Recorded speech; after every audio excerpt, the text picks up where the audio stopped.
for as long as you're a Christian, but you end up being 24 fucking years old and you don't know shit about how these things work.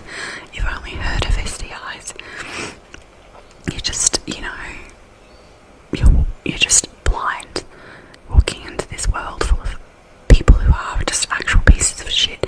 They don't care about your health, they don't care about your well-being. You end up with an STI that you can't get rid of. Okay, so also the second point that this is a warning for is or I guess an example of, I should say, rather than a warning, is the way that men pressure women, or many penis having bodies pressure vagina having bodies to have unprotected sex because it feels better for them, and they shame them and they guilt them into having bareback sex, unprotected sex. And a lot of times it's hard to say no as a woman because of all the different I guess the different elements of feeling afraid of saying no to someone who is bigger and stronger than you, or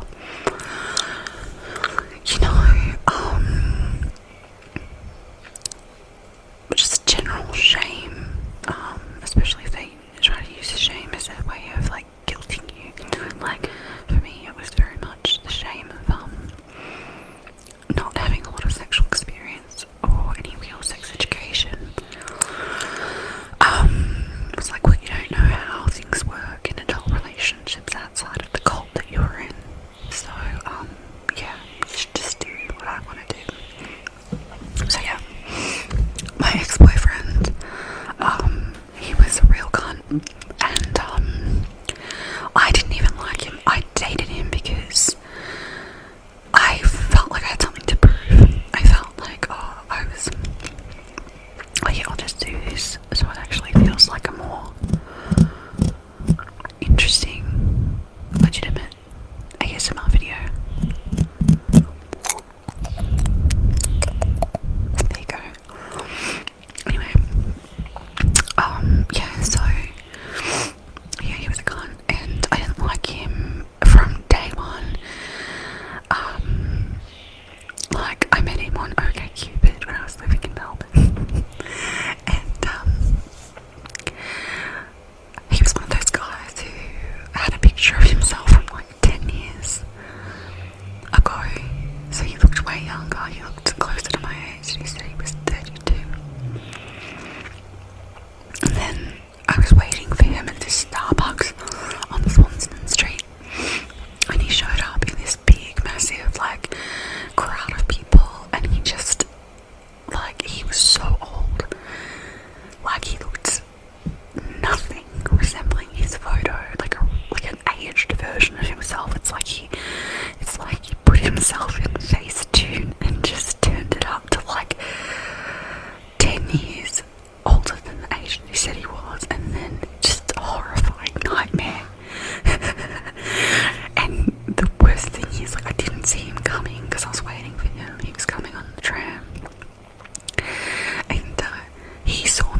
this is how people do it in the real world with real grown-ups. You don't understand. Or he'd use, like, he was very abusive, and he'd call it kink, call it BDSM, whatever. And deep down I had a feeling it wasn't true, but I also had nothing to compare it to, right? Anyway, that day he was really angry at me, and he just didn't care at all how he was treating my body, and he just came on me, like on my genitals, my genital region. Does it make you uncomfortable when I say genital region? It shouldn't. You're a grown up. I mean, I hope you're a grown up watching. I'll put some content warnings in there. In the description after I'm finished. Probably should have done that before I was trying. Anyway, I'll do that. Anyway, like, and I was like, what the fuck are you doing? Like, I went and I had a shower to clean myself up, and in the shower there was just this weird feeling in my body.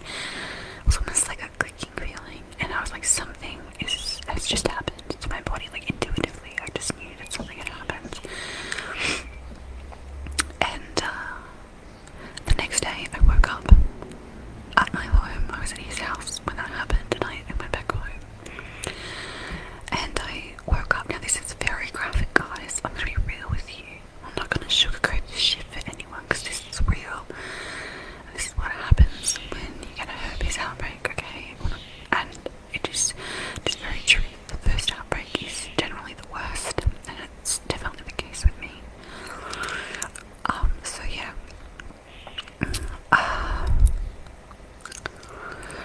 Just gonna come closer to the microphone so you can hear me. I'm sucking on my Vicks VapoDrop. How are you today? I hope you're good. I hope you're having a nice day. On this somewhat gloomy but not too bad Wednesday. I suppose it could be worse. It's alright. I don't mind dark weather. In fact, it's my favourite. Anyway, back to the story. So yeah, I was back at my home, and I woke up in the morning, and I was so sick. I felt like I had come down with this monster flu.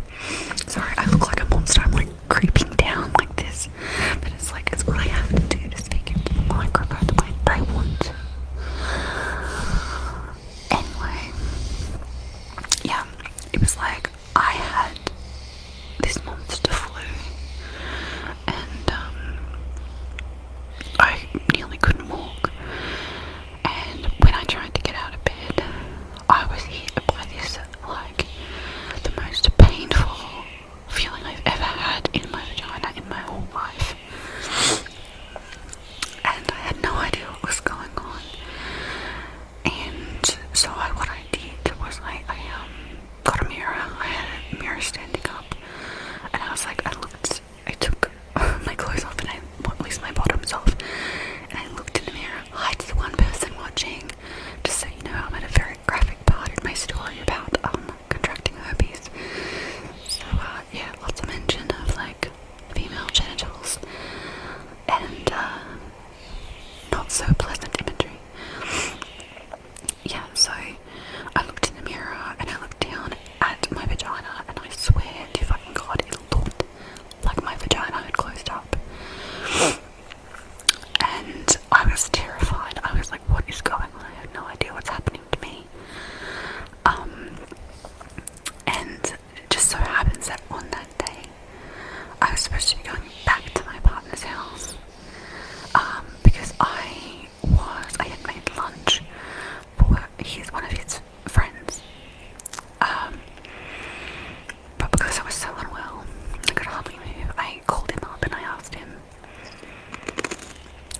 I'm at the part of the lozenge now where I'm just chewing it because it's very, very thin. Anyway, I'm all out of lozenge now.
apologising to you.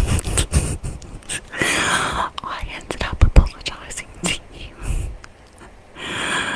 Oh goodness, just so I could have peace. And anyway, his friend arrived with one of her partners. She was polyamorous. Yeah, one of her partners came. He was really lovely. He was actually the person who got me into chaos magic, funnily enough. Nice dude. And anyway, while we were there, we had lunch.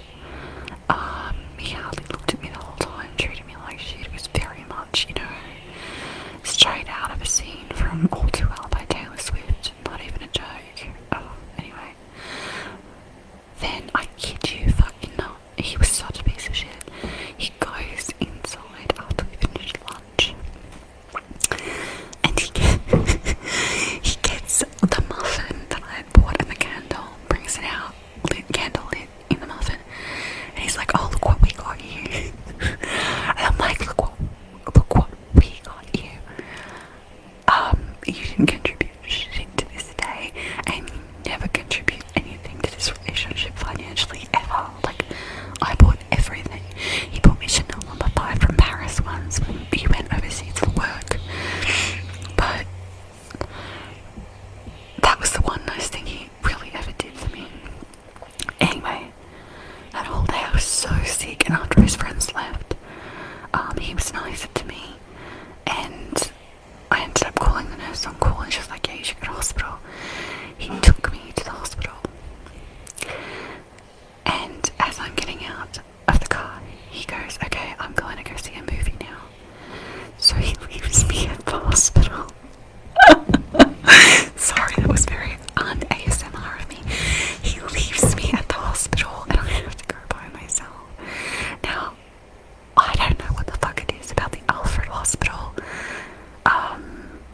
down near South Yarra. I don't know if it's in South Yarra, but yeah, that's where my partner lived, and they couldn't pick anything up.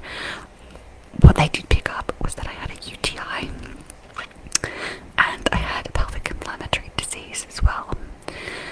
So they thought I was pregnant for a little bit, and now we sorted that out.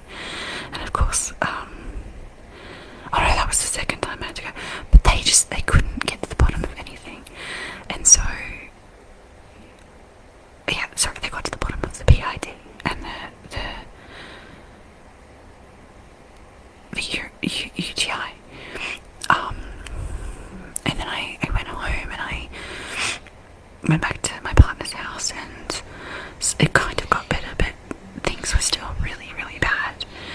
And they saw my vagina and they didn't even pick up on the fact that it was herpes. Like, it's so obvious when it's herpes. It's so obvious, especially as a doctor, like, for God's sake.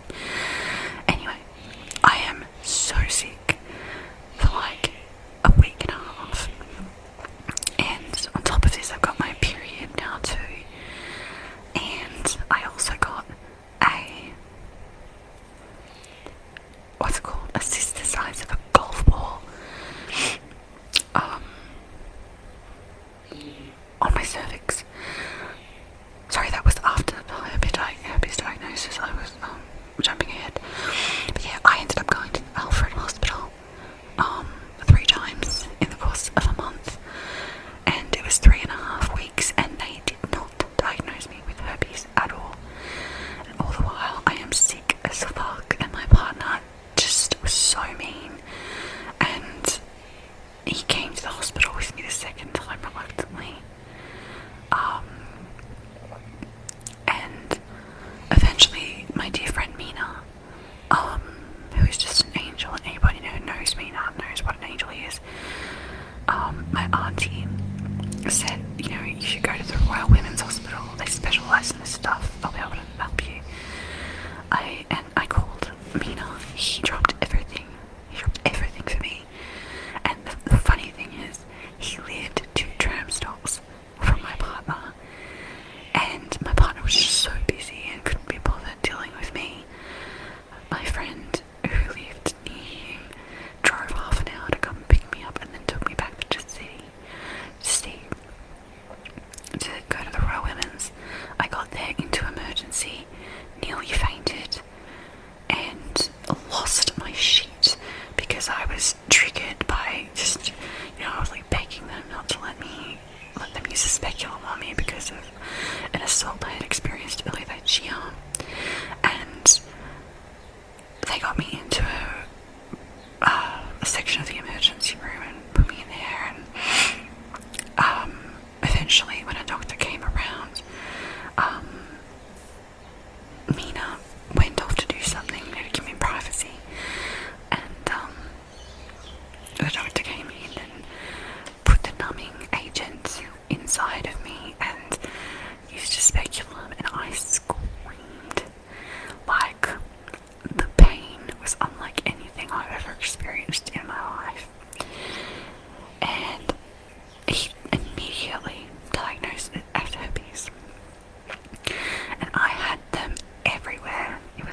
inside of,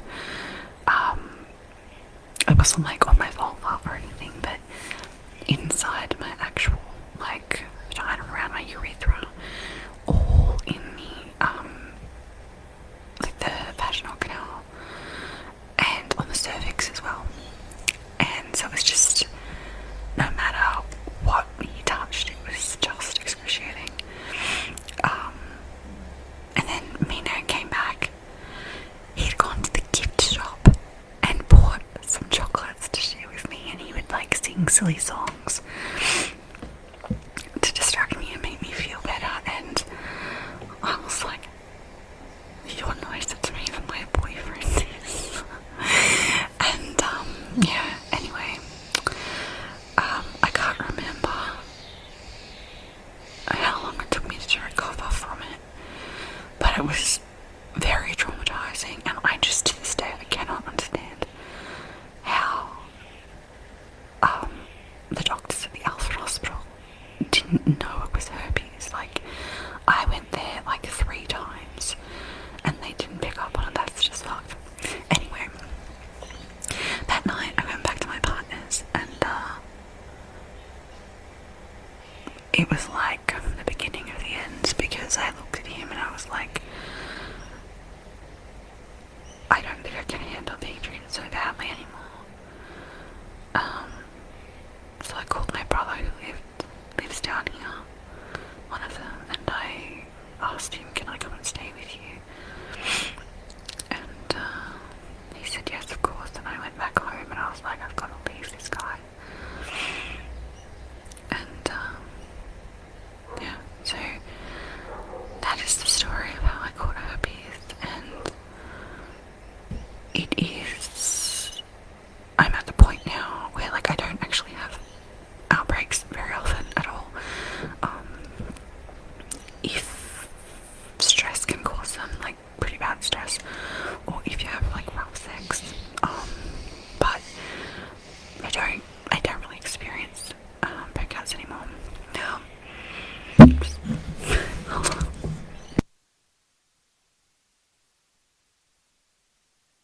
sorry, I had to burp again. Anyway, I like that I grow up again. You're getting so many bonuses today. I should have just left the microphone on while I was burping. Anyway,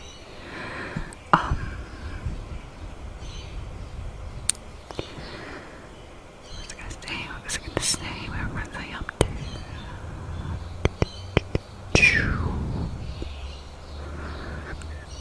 Where was I up to? Alright, hold on, I've got a cough.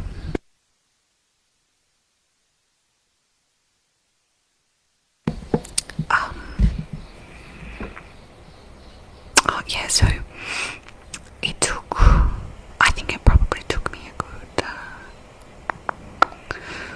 5 years to actually heal from the shame of having herpes. I did a lot of therapy around it, did a lot of worked with a somatic coach and shamanic practitioner. I had to learn how to hold space for my feelings in my body for many, many years, and to be with the shame and the trauma of that relationship, and the shame of feeling very stupid for having believed or having allowed him to manipulate me and pressure me into not having protected sex. And of course I understand now that, you know, it was an abusive relationship, so there's not, you know, and what he did was his responsibility. And eventually I learned that I had the power to put in boundaries, and then it became my responsibility to put them up. And yeah, so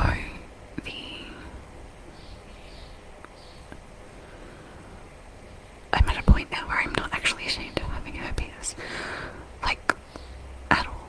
I talk about it very openly because I don't think there should, like, I want to help break any stigma that there might be about it. There are a lot of people doing that work in the world, and it's really awesome. But I hope that, you know, hopefully if someone watches this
China